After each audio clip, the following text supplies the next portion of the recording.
السلام علیکم ورحمۃ اللہ وبرکاتہ۔ بسم اللہ الرحمن الرحیم۔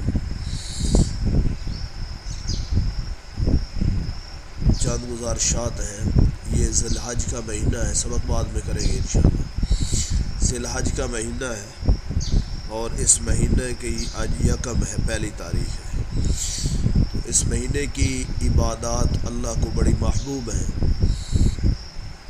اللہ نے قرآن کے اندر قسم اٹھائی ہے، والفجر ولیال عشر، ان 10 راتوں کی قسم اللہ قرآن میں اٹھا رہے ہیں۔ تو جس چیز کی عظمت لوگوں کے دلوں میں ہوتی ہے اس چیز کی قسم اٹھائی جاتی ہے۔ کہتے ہیں نا، نبی کی قسم، رسول کی قسم، اس کی عظمت ہے۔ تو اللہ کے حبیب صلی اللہ علیہ وسلم نے فرمایا کسی کی قسم نہ اٹھاؤ، اللہ سے بڑی عظمت والا کوئی نہیں۔ تو حدیث میں آتا ہے، من حلف بغیر اللہ فقد اشرک، جس نے اللہ کے علاوہ کسی کی قسم اٹھائی تحقیق اس نے شرک کیا۔ تو اللہ قسم اٹھا رہے ہیں اس کی عظمت کو بیان کرنے کے لیے کہ اس رات کی عظمت اللہ کے ہاں کتنی ہے۔ تو والفجر ولیال عشر، 10 راتوں کی قسم۔ تو ان 10 راتوں کی عبادت اللہ کے ہاں بڑی مقبول ہے۔ حدیث میں آتا ہے اس کے ایک دن کا روزہ 1 سال کے روزوں کے برابر، اور اس کے ایک رات کے اندر قیام کرنا، نفل پڑھنا، تہجد پڑھنا، تو ایسے ہے جیسے شب قدر اور لیلۃ القدر کے اندر بندہ اللہ کی عبادت کر رہا ہو۔ تو لیلۃ القدر اگر نصیب ہو جائے تو 1000 مہینے سے افضل ہے، یعنی 88 یا 80 سال کی عبادت سے بھی زیادہ ثواب ہے۔ تو ان کی راتوں کے اندر عبادت کی جائے، جیسے اجر اس کا زیادہ ہے ایسے اس کی پکڑ، اور گناہ کرے تو اس کے پہ اللہ پکڑتے بھی سخت ہے۔ اس لیے یہ راتیں اللہ کو یاد کرنے کی راتیں ہیں، اور دن کو اللہ کو یاد کرنے کے دن ہیں، خصوصاً یہ 10 دن۔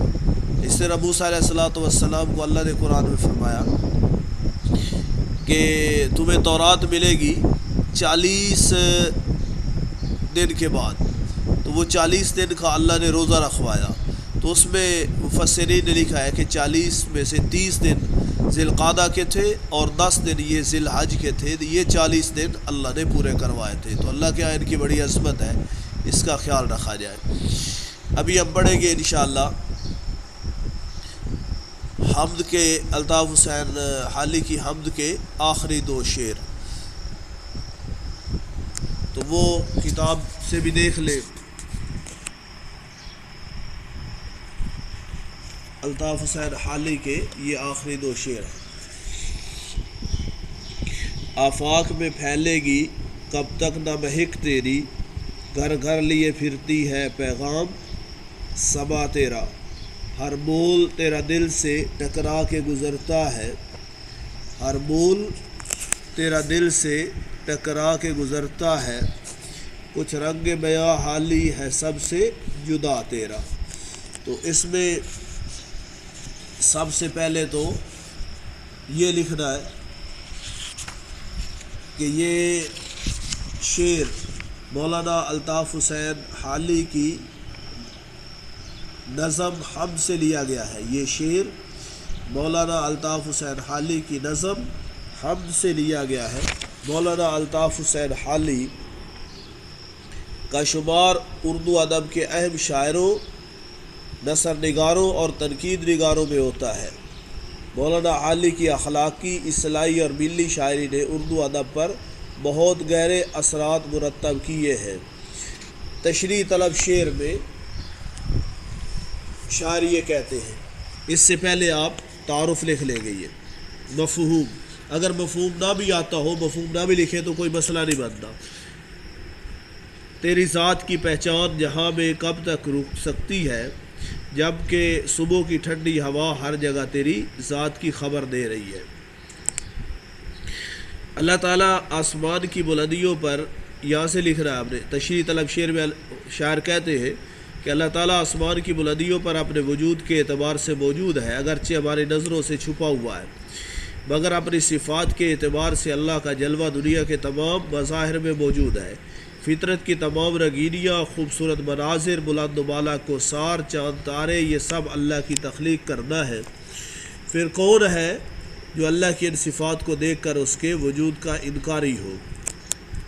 قرآن پاک میں ہے، یہ درمیان میں شعر چھوڑ دو، قرآن پاک میں، اور اللہ ہے جس نے چلائی ہے ہوائیں، پھر وہ اٹھاتی ہے بادلوں کو، پھر ہم اس بادل کو ایک جگہ ایک خشک قطع زمین کی طرف ہانک کر لے جاتے ہیں، پھر ہم اس کے ذریعے سے زمین کو نباتات سے زندہ کرتے ہیں اس کے خشک ہونے کے بعد۔ سورۃ فاطر آیت نمبر 9۔ اسی طرح اللہ نے اپنے وجود کے ثبوت کے لیے بے شمار مثالیں پیش کی ہے۔ کائنات بنانے کے بعد پھر اللہ تعالیٰ لمحہ بے لمحہ اس کی آرائش میں مصروف ہے تاکہ اہل بصیرت اس ذات کبریائی کے وجود کا احساس حاصل کر سکے۔ صبح کے وقت نسیم سحر چلتی ہے، صبح کی ٹھنڈی ہوا، تو ہر چیز معطر ہو جاتی ہے، اور یہ ہوا ہر گھر میں اللہ تعالیٰ کا پیغام پہنچاتی ہے۔ صبح کی ٹھنڈی ہوا جہاں جہاں سے گزرتی ہے وہاں پر اللہ تعالیٰ کی توحید کا پرچار کرتی ہوئی گزرتی ہے۔ اسی طرح گلشن کی کلیاں پھول بنتی ہے اور پورا چمن صبح کے وقت اللہ کی قدرت کا ایک دلکش نظارہ پیش کرتا ہے۔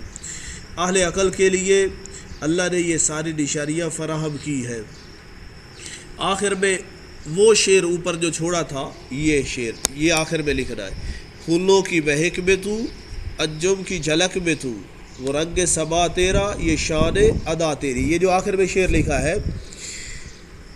بلکہ آخر میں اس نے یہ رنگ تیرا چمن میں، بو تیری خوب دیکھا جو باغباں تو ہے، یہ اس کو بھی چھوڑ دینا، اس کے نیچے والے پیرے کو بھی چھوڑ دینا۔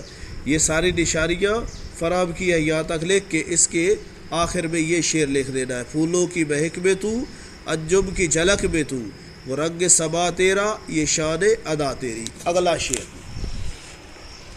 ہر بول تیرا دل سے ٹکرا کے گزرتا ہے، کچھ رنگ بیاں حالی ہے سب سے جدا تیرا۔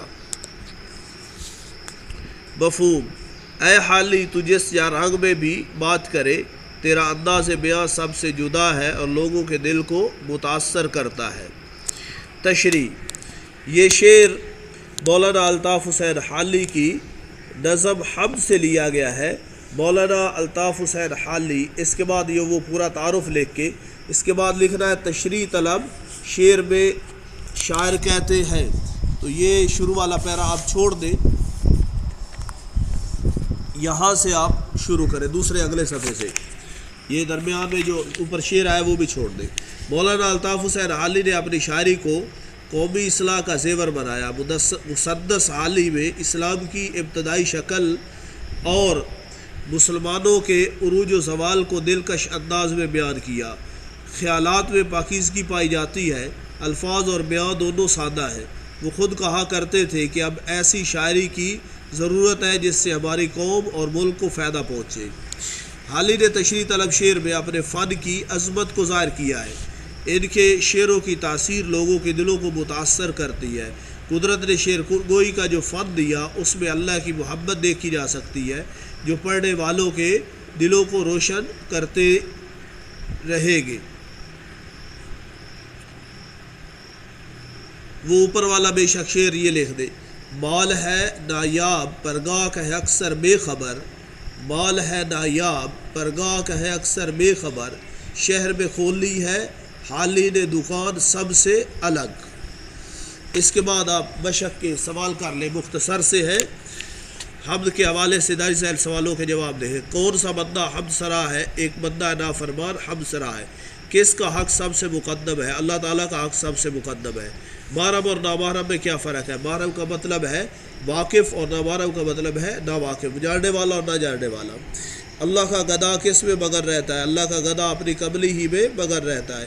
باد صبا گھر گھر کیا لیے پھرتی ہے؟ باد صبا گھر گھر اللہ کا پیغام لیے پھرتی ہے۔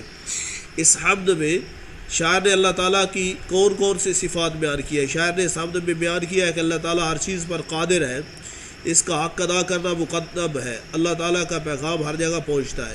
دارز المرکبات کے معنی لکھے، وہ تو آپ کو آتے ہی ہے۔ مقدم بیلا خلت سلطانی شاہی لباس آفاق دنیا، محرم واقف نہ آشنا محیط چھایا ہوا، محرم واقف آشنا محیط چھایا ہوا، بندہ نافرمان، حکم نہ ماننے والا بندہ۔ تیسرے شعر میں شاعر نے محرم اور نامحرم کو کس لیے ایک جیسا قرار دیا ہے؟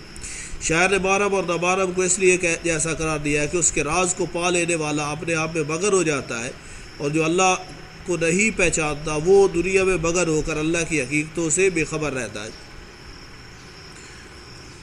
اس کے بعد تلفظ ہے، تلفظ کے بعد یہ کالم ہے، یہ بھی آپ بڑے سیاڑے بندے ہیں۔ بندہ نافرمان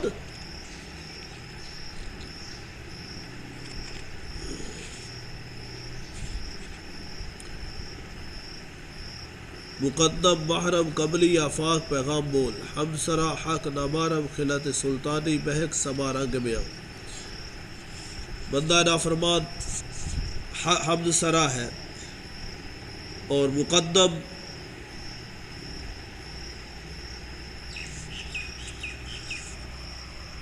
بلکہ اس نے کالم آپس میں ملا کے دیے ہوئے ہیں، وہ بک کے اندر وہ کالم تھا، اس کالم کو یہاں پہ اس نے ملا کے دیا ہوا ہے۔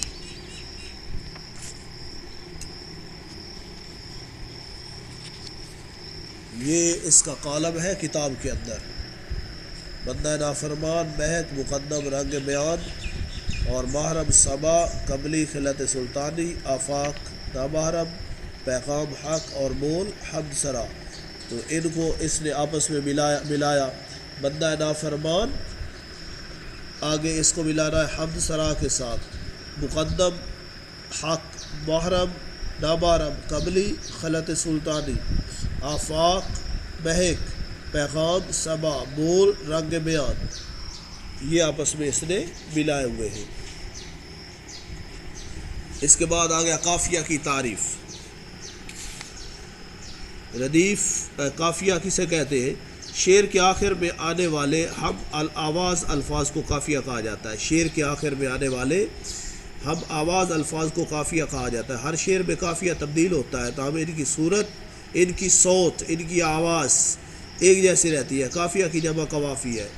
قافیہ کی مثالیں: دل دادا تجھے ہوا کیا ہے، آخر اس درد کی دوا کیا ہے، ہم ہے مشتاق اور وہ بیزار، یا الہی یہ ماجرا کیا ہے، جان تم پر نثار کرتا ہوں میں نہیں جانتا دعا کیا ہے۔ ان اشعار میں دل دادا تجھے ہوا کیا، یہ ہوا قافیہ ہے، آخر اس درد کی دوا کیا ہے، یہ دوا قافیہ ہے، ہم ہے مشتاق اور وہ بیزار، یا الہی یہ ماجرا کیا ہے، یہ ماجرا قافیہ ہے، اور جان تم پر نثار کرتا ہوں میں نہیں جانتا دعا کیا ہے، یہ دعا قافیہ ہے۔